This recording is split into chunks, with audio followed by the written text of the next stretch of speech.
வணக்கம் மக்களே. சொல்ல மறந்த கதை, அந்த மாதிரி சொல்ல மறந்த ஸ்டாக் ஒன்று இருக்குது. இந்த டிஸ்ஸா இந்தியா இது போன தடவை கடைசி வீடியோ நான் போட்டப்ப இந்த ஸ்டாக்கை நான் எடுத்து வச்சுருந்தேன். அது எப்படி எங்கே மிஸ் ஆனுச்சுன்னு எனக்கு தெரியலை. அது மிஸ் ஆகி போச்சு. இருந்தாலும் நான் உங்கள்கிட்ட சொல்கிறேன். இது எந்த ரேட்டில் நான் அதை சொன்னேன்னா 13,000 கிட்டத்தட்ட 14,000ன்னு வச்சுங்களேன். இங்கே 13,000 இங்கே இருக்குது. அதோட இது 13,000 அப்படி போயிருக்கு. 13,900 இந்த ரேட்டு வச்சுங்க. 14,000ன்னு வச்சுங்களேன். 14,000 ரேட்டில் நான் அதை பார்த்தேன். நான் பழைய வீடியோ போட்டிருப்பேன். இப்போ லாஸ்ட் வீடியோ போட்டப்ப அந்த ரேட்டில் அது இருந்தது. இப்போ இந்த வீடியோ போடுறப்ப கிட்டத்தட்ட ஒரு வாரம் தான் இருக்கும்னு நினைக்கிறேன். அது நான் எடுத்து வச்சுருந்தேன். ஆனால் கொஞ்சம் எனக்கு தயக்கமாக இருந்தது. என்னன்னா அதோட ரேட்டு கொஞ்சம் எல்லாருமே ரொம்ப 2 டிஜிட் அந்த மாதிரி கேட்டுட்டு இருக்கிறப்ப, இது ஒரு ஸ்டாக்கோட விலை 14,000 15,000 அப்படிங்கிறப்ப அதை பற்றி நம்ம என்னத்த சொல்கிறது அப்படிங்கிற மாதிரி நான் விட்டுருந்தேன். இருந்தாலுமே அது அதுக்கு தகுந்த ப்ராஃபிட்டே அது கொடுக்குது. குருவின்னா குருவி முட்டை அது அதுக்கு தகுந்த மாதிரி போடும். வான்கோழின்னா அது அதுக்கு தகுந்த மாதிரி போடும். அந்த மாதிரி இருக்குது அதோட ப்ராஃபிட். அது நான் பார்த்துட்டு இருக்கிறப்ப அது ஒவ்வொரு இதுவும் ஒவ்வொரு 1,000 ரூபா அந்த மாதிரி அது போயிட்டு இருந்துச்சு.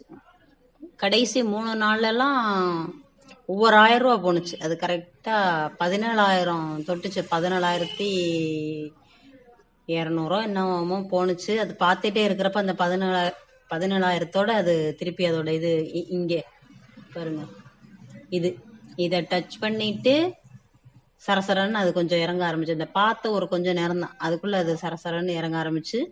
இது அது திருப்பி அது இறக்கமா அல்லது ப்ராஃபிட் புக்கிங்கா எனக்கு அது தெரியல. ஏன்னா இதோட வரலாறு இங்கே இதோட பின்னாடி நம்ம பார்க்கணும். வரலாறு எப்படி இருக்குன்னா, ஒரு ஏத்தமும் அதுக்கு அடுத்தமான இறக்கமா இருக்கு. திருப்பி அதை இப்படி ஏத்தம்னா அதுக்கு அடுத்தது இப்படி வருமா இல்லை இங்கே பிரேக் அவுட் ஆகுமாங்கிறத இனிமே நம்ம பார்க்கணும். ஆனால் இயல்பு எப்படின்னா, அது ஒரு இடம் டச் பண்ணினுச்சுன்னா திருப்பி அதை டக்குன்னு அது ஒரு ப்ராஃபிட் புக்கிங் அது பண்ணிடுறாங்க. நீங்கள் பார்த்தீங்கன்னா இங்கே தெரியும். இங்கே பாருங்க, இதுதான் சரசரன்னு 17,500 இங்கே போயிருக்கா. அது இங்கே வந்துருச்சு திருப்பி 16,500 16,800 என்னமோ வந்துச்சு. இது மேபி இது ப்ராஃபிட் புக்கிங்காக இருந்துச்சுன்னா இது திருப்பி மேலே வரும். மேலே மறுபடி போகும். இல்லை பழைய ஹிஸ்ட்ரி அது ஃபாலோ பண்ணுமா இருந்தால் அது மறுபடி வேற மாதிரி போகும். ஆனாலும் இந்த மாதிரியான பெரிய ஸ்டாக்குகள் அதுக்கு தகுந்த ப்ராஃபிட் அது கொடுக்குது. இதை நான் சொல்லாமல் விட்டது எனக்கு அது வருத்தமாக இருந்துச்சு. இதை நம்ம அது எடுத்து நான் பார்த்துட்டு தான் இருந்தேன். அதை சொல்லணுங்கிறது இருந்துச்சு. அது வீடியோ போடுறப்ப அது எப்படியோ எனக்கு அது மிஸ் ஆயிடுச்சு. இது நீங்க உங்க கவனத்திலே வச்சுக்கோங்க இந்த ஸ்டாக்கை. இதை அடுத்து என்ன பார்க்கணும்னா, இதோட இந்த பாருங்க, இங்க ஏறி இருக்கு, திருப்பி இப்படி வந்திருக்கு, திருப்பி மறுபடி ஏறி மறுபடி இறங்கி திருப்பி இப்படி ஏறி இருக்கு. இப்படி அது இப்படி இதை ஃபாலோ பண்ணுமா அல்லது புதுசா ஏதாவது ஒரு ஹிஸ்டரி படைக்குமா அப்படிங்கிறத நம்ம வாட்ச் பண்ணிட்டு அதுக்கு தகுந்த மாதிரி நம்ம நெக்ஸ்ட் மூவ் நம்ம அதில் வச்சுக்கலாம். அதுக்கடுத்து இது என்ன சொல்றேன்னா,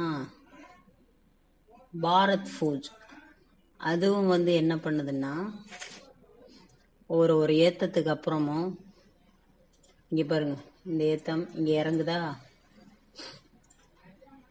இது எப்படி பார்த்தாலும் இது இப்படியே தான் நம்ம பார்த்துக்கணும்.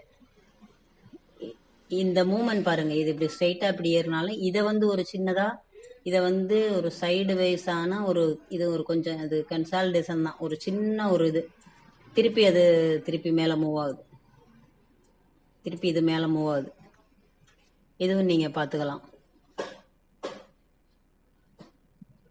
இதோட ரேட்டு இந்த ரேட்ல இருக்கா. இதுக்கு அடுத்து இண்டிகோ. இதுவும் அருமையான சார்ட். இது எப்படி இருக்குன்னா, இது இன்னொரு ஸ்டாக் இதே மாதிரி இருக்கும். வருண் பேவரேஜஸ்ன்னு நினைக்கிறேன். அதுவும் இந்த மாதிரி தான். இது இதெல்லாம் ஒரு அழகான சார்ட். இதெல்லாம் இறக்கமே கிடையாது. இதெல்லாம் சின்ன சின்னதா அது ஒரு ப்ராஃபிட் புக்கிங் குட்டி குட்டியா இது ப்ராஃபிட் புக்கிங் அப்பப்போ ஒருத்தவங்க பண்ணிட்டு இருக்காங்களே தவிர மூவிங் அப்படிதான் போயிட்டு இருக்கு இண்டிகோ. இதோட ஃபண்டமெண்டல்லாம் இதெல்லாம் பார்க்கவே வேண்டியதில்லை, இருந்தாலும் அந்த உங்களோட இதுக்காக நான் பார்க்குறேன். இந்த பாருங்க, இன்வெஸ்ட் பண்ணியிருக்கிறவங்கள பாருங்க, ஃபாரினர்ஸ் பாருங்க 23%, டிஐ வந்து 15%. அப்படி கவர்மெண்ட் கூட அது வச்சிருக்காங்க. இதெல்லாம் சும்மா ஒரு இதுக்காக நான் அதை சொல்றேன். சேல்ஸ் பாருங்க,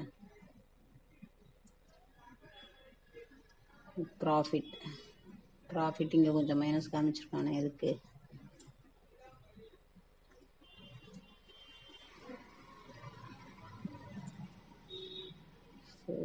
குவார்ட்டர் இங்கே 2023க்கு மேல அவங்களோட சேல்ஸ் இங்கே கூடியிருக்கு. நெட் ப்ராஃபிட் கடைசி 2 வருஷத்துல அவங்க இம்ப்ரூவ் ஆகுறாங்க. இல்லாம இது வந்து இன்வெஸ்டர் இப்படி இவங்க இன்வெஸ்ட் பண்ணி வச்சிருக்கவும் மாட்டாங்க. இவங்க கடைசியில இவங்க அதிகரிச்சிருக்காங்க பாருங்க. கடைசியில மார்ச்ல 2024 மார்ச்ல அவங்க இது பண்ணியிருக்காங்க. அதனுடைய விளைவு தான் இங்கே இது இப்படி நமக்கு காமிக்குது. இதுவும் கொஞ்சம் ஸ்டாக், அதுதான் சொல்றேன், ஸ்டாக் வந்து காஸ்ட்லியா இருந்தாலும் ப்ராஃபிட் அதுக்கு தகுந்த மாதிரியான அது வளர்ச்சி. அது ஒரு நாளைக்கு 500 ரூபா, ஒவ்வொரு நாளைக்கு 500 ரூபா 1000 ரூபா அந்த மாதிரி ஏறும். சின்னதா நம்ம வாங்கினோம்னா அதுக்கு ஒரு பைசா கணக்குல அது ஏறும். அடுத்து வந்து ஈச்சர் மோட்டார், அதுவும் வந்து சின்னதா ஒரு இந்த ஏத்தத்துக்கு அப்புறம் சின்னதா தான் ஒரு லைட்டா ஒரு இது பண்ணி இந்த 2 கேண்டில் பாருங்க, திருப்பி நெக்ஸ்ட் மூவ் இது மாதிரி. இந்த மாதிரி மூவ்ல இது நீங்க இங்கே கூட இது கொஞ்சம் டைம் நமக்கு வேஸ்டா இருக்கும். இந்த மாதிரி இடத்துல பிடிக்கிறது கொஞ்சமா நம்ம மூவ் பண்ணி பார்த்துக்கணும். இதுவும் இப்ப இந்த இது வந்துச்சுன்னா அதுக்கு அடுத்து ஒரு இந்த ஏத்தம் இருக்கும், திருப்பி அது கொஞ்சம் ரெஸ்ட் எடுக்கும், கொஞ்சம் போகும். இது மாதிரி தான் இருக்கும். இந்த தடவை எல்லாமே கொஞ்சம் காஸ்ட்லியான ஸ்டாக் பார்த்துருக்கேன். இது வந்து டாடா மோட்டார்ஸ் வந்து நான் உங்களுக்கு முன்னாடியே சொல்லியிருக்கேன். இந்த இந்த இது வந்து இப்போ இந்த ஏத்தம் இல்லாம இது கன்சாலிடேஷன் பீரியடா இருந்தாலும் இங்கே ஒரு இது இருக்கு, நான் சொல்லியிருக்கேன். 950, 960, 950, 940, 910 கூட போணுச்சு. அதை விட்டுருங்க, நம்ம 950ன்னு நம்ம எடுத்துக்குவோம். 950, இங்கே 1080 அது இருக்கும்.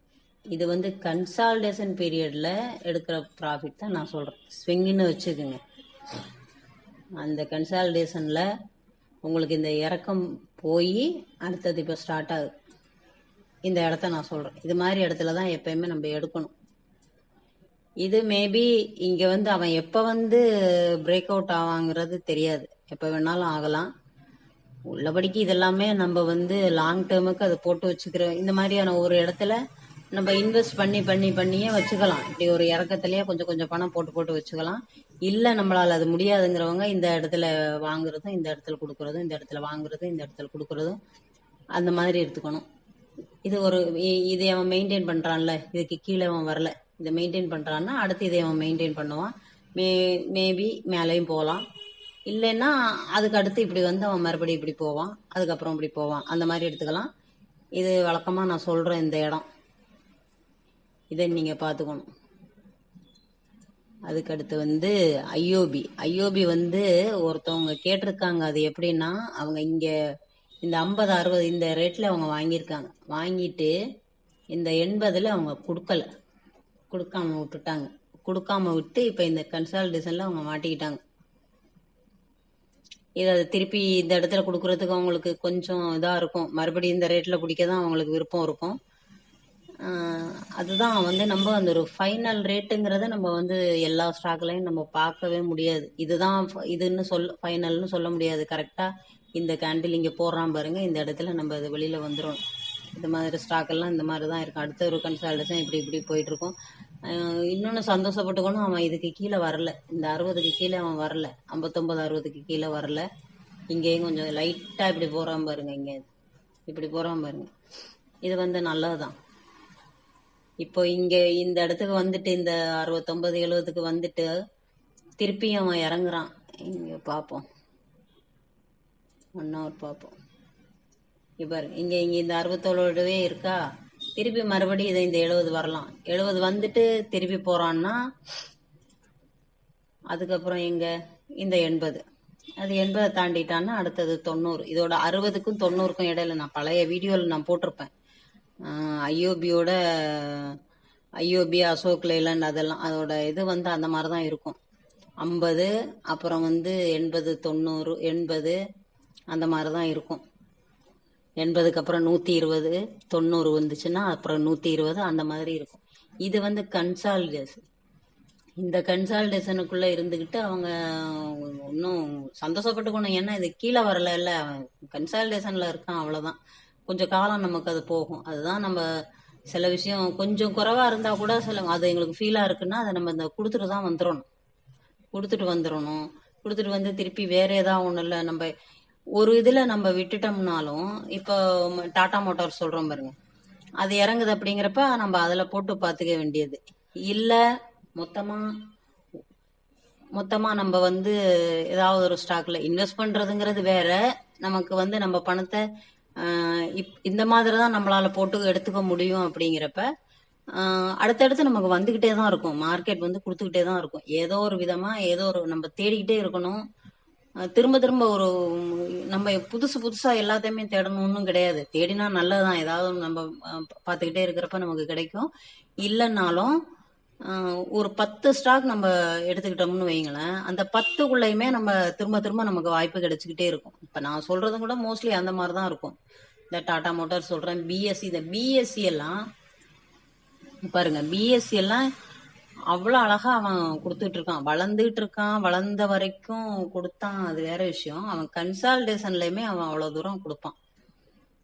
இந்த ரேட்டிங் 2000 இருக்குன்னா, எப்போ ஏப்ரல்ல 2000 இருக்கு.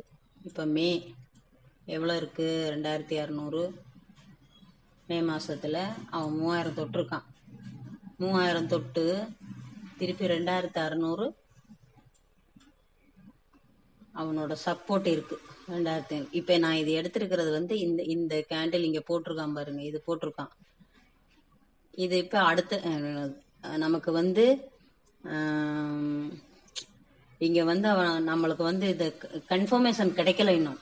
ஆனா நம்மளோட எக்ஸ்பீரியன்ஸ்ல நம்ம இதுக்கு முன்னாடி அவன் நம்மளோட என்னன்னு சொல்றது ஹிஸ்டரி பின்னாடி நமக்கு அவன் என்ன பண்ணிட்டு இருக்கிறாங்கிறத வச்சுதான் நம்ம அடுத்தவன் என்னது பண்ணுவான் அப்படிங்கறத நம்ம சொல்றோம். இப்ப இந்த இடத்துல கன்ஃபர்மேஷன் வராமலே நம்ம பேசுறோம் அப்படின்னா அது வந்து ஹிஸ்டரி தான். ஹிஸ்டரி நமக்கு தெரிஞ்சதுனால நம்ம அப்படி பேசுறோம். அப்படியே உங்களுக்கு ஒரு இது கிடைக்குதுன்னா நீங்க இங்க பாருங்க, அடுத்து வந்துட்டான் பாருங்க, இந்த 1 hour கேண்டில்ல பாருங்க, அவன் மேல வர்றான். நான் இவன் அடுத்த மார்க்கெட்ல திங்கட்கிழமை இவன் வந்து அடுத்த இது போட்டுருவான் அப்படிங்கிற ஒரு நம்பிக்கை. கன்ஃபர்மேஷன் வந்துதான் நம்ம வந்து என்ட்ரி ஆகணும். ஆனா இது அவன் இன்னும் கீழே வருவான் அப்படிங்கிற மாதிரியான இடம் இங்க இல்லை. ஏன்னா இந்த 1 hour சார்ட்ல வச்சு நான் சொல்றேன். இதை வந்து திங்கட்கிழமை பார்க்கணும். திங்கட்கிழமை பார்த்துட்டு அடுத்த கேண்டில் போட்டான்னா, அதுக்கு அடுத்த கேண்டில் போட்டான்னா நம்ம இங்க பாத்துக்க வேண்டியதுதான். அடுத்து என்ன, ஒரு டார்கெட் 2600 இருக்கா. அடுத்த டார்கெட் வந்து 2700, 2800, 2900, இங்க வந்து 3000 இங்க இருக்கு. அதுக்கு மேலன்னா 3250. அதுக்கு மேலன்னா பிரேக் அவுட் இல்ல. அதுக்கு அடுத்து இங்க வந்துட்டான்னா திருப்பி அவன் இங்க வர்றானா அப்படிங்கறத பாத்துக்கணும். இதுக்குள்ளேயே அவன் விளையாடுறானா இல்ல மேல போறானா அப்படிங்கிறது. ஆனா எடைக்குள்ள ஒரு 200 300 சில ஸ்டாக் எல்லாம் வந்து எது சொன்ன, இந்த டிசா இந்தியா ஒவ்வொன்றும் வந்து 1000 ரூபா ஒரு இதுல குடுக்கறான்னா அது, ஆனா ஒரே ஸ்டாக் வந்து அது 16,000 அந்த மாதிரி இருக்கு. அது நீங்க பாத்துக்கணும். பார்த்து ஒவ்வொன்னா. இப்ப நான் இது வரைக்கும் இது சொல்லியிருக்கேன்னா இதுக்குள்ளேயே நீங்க பார்த்து உங்களோட உங்களுக்கும் ஏதாவது ஸ்டாக் இந்த மாதிரி இருக்கு அப்படிங்கிற மாதிரி இருந்துச்சுன்னா சொல்லுங்க, நான் அதையும் எடுத்து பார்த்துக்கலாம். உங்களுக்கும் இதாக இருக்கும். நான் இன்னும் நம்ம சேனல்ல இருக்கிற எத்தனை பேர் 500க்கு மேல இருக்கிறாங்க, எல்லாருக்குமே பயனா இருக்கும். 4 ஸ்டாக் சொன்னோம்னா அது ஒருத்தர் சொன்னாங்கன்னா அதை ஒரு 10 பேர் பாக்குறாங்க. 50 பேர் பாக்குறாங்கன்னா அதுல ஒரு 10 பேர் அதுல பயன்படுத்துறாங்கன்னா கூட அது நமக்கு நல்லதுதானே. நம்ம சில இது நம்ம பாத்துக்கிட்டு இருப்போம். நம்ம பயனடைகிறது மட்டும் இல்ல, நம்ம பயனடையலைன்னாலும் யாரோ ஒருத்தர் பயனடைந்தாங்கன்னா அது நல்லதுதான். அந்த மாதிரி நம்ம பாத்துக்கலாம். ஒண்ணுமே இல்ல, நமக்கு பயனே இல்லைன்னு வச்சுங்களேன், ஒரு லேர்னிங் இருக்குல்ல, எக்ஸ்பீரியன்ஸ் இருக்குல்ல, நம்ம அதுவே ஒரு பெரிய ப்ராஃபிட் தான். லேர்ன் பண்ணிட்டே இருக்கோம்ல, அது என்னைக்கு ஒரு நாளைக்கு நமக்கு கை கொடுக்கும். ஓகே, இன்னைக்கு நான் பார்த்த வரைக்கும் உங்களுக்கு கொடுத்துருக்கேன். இதுல உங்களுக்கு ஏதாவது பயன் இருக்குமா இருந்தா அதுல எனக்கு சந்தோஷம் தான். நன்றி, வணக்கம்.